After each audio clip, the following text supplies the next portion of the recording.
This is AM 650's The Law Show with Sterling Fox. Now back to the show. Red Robinson and the Diner coming up in just a very few minutes. Nice to have you with us as we wrap up the Law Show for our first one of 2014 with our guests from Lindsay Kenney LLP in Vancouver. Angela Thiel and Christine Eilers are lawyers with Lindsay Kenney. They practice family law. That has been the subject of our discussion today.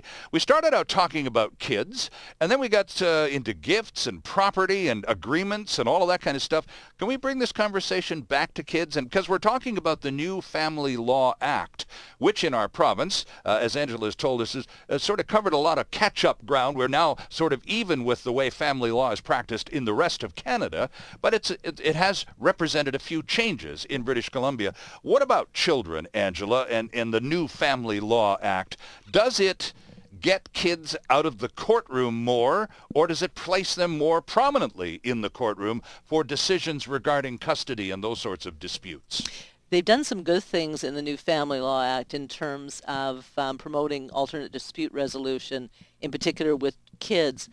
We've had professionals in the province for a few years called parenting coordinators. They're usually either a lawyer or a psychologist, counselor type, who can be retained by a family to say, we don't want to go ask a judge what to do. Right. You contract with our family so that when we have disputes, we can go to you. So are these people, are they court employees? Are they private contractors? They're private contractors. What happened prior to this new statute is that we'd have to agree to that. Okay. In this new statute, the judges have now the power to appoint people. Oh, okay. Even when one parent says, I don't think we need them, I don't want to pay for them.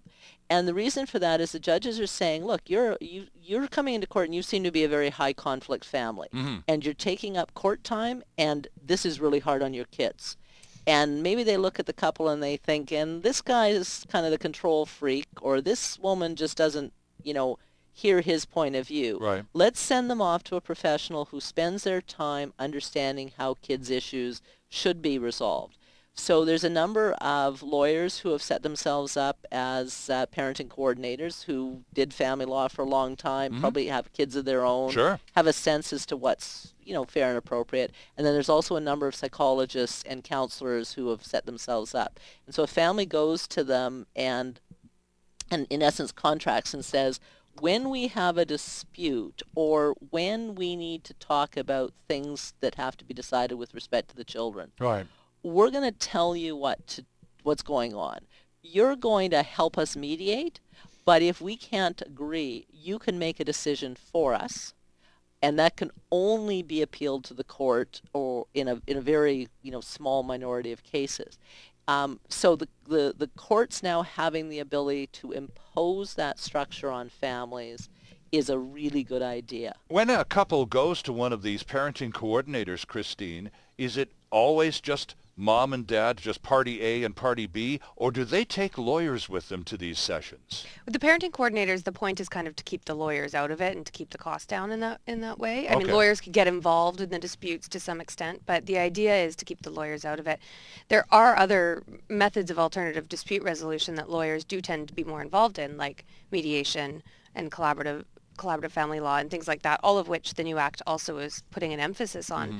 And those things as well are tools that can help to keep children's issues out of court, and that parents, with the assistance of their lawyers and with the assistance of a neutral third party, in some cases, can kind of help sort of come up with creative solutions, mm-hmm. figure things out that help the kids and keep it from being decided by some random judge. Well, we're quite familiar with the but concept of marriage counselors. Certainly many religious groups, the pastor would be one of the people that you would go, and the couple would sit down and try and hash out their differences and so on. So the concept is not new or radical, but it's now court imposed, Angela, and it's not voluntary anymore. The judge says, you will pay attention to this person, and if necessary, you will do what this person tells you to do. That's great.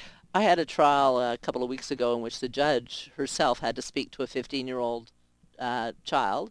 On the judge's own initiative, she said, I'm not making a decision about this child without speaking to her. Oh, good. Normally we use experts to speak to children, and we tell the court what the expert says the kids said. This just happened to be an issue that came up late in the day, and the judge said, I'm speaking to the child. And it's not a little kid. It's a 15-year-old who can respond in an adult fashion. But I have a funny story.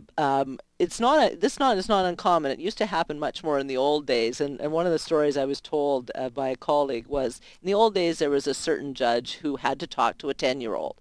And so we invited that judge down to his august chambers in the old courthouse, right. and he sat him down. He wanted to get to know him and make him comfortable. And then he took him across the street to the Hotel Vancouver for lunch. Again, he wanted to get to know the kid. And, right. And at the end of a few hours together, he said to Johnny, Johnny, I have to ask you, do you want to live with your dad or do you want to live with your mom? And Johnny says, well, if it's all the same to you, Judge, I'd like to live with you. Elaborate lunches at the Hotel Vancouver. That's a smart kid. Oh, fair enough. Fair enough. In those situations. But think about it in terms of, would you rather have your child see a professional psychologist or someone like that, or actually be in the chambers of a judge saying, this is what I want? Right. So the idea of this whole scheme is really to take a little more pressure off kids who are already going through an emotional roller coaster ride that's just no fun at all. Exactly. Court is never good for kids. Well, so neither is the dissolution of a family. No. Let alone all of the legalities that surround that, just the emotional highs and lows of a breakup of a family. That's just awful stuff for a kid. The other thing that has been dealt with in the new statute is mobility rights, and that is a big ticket item I want to move.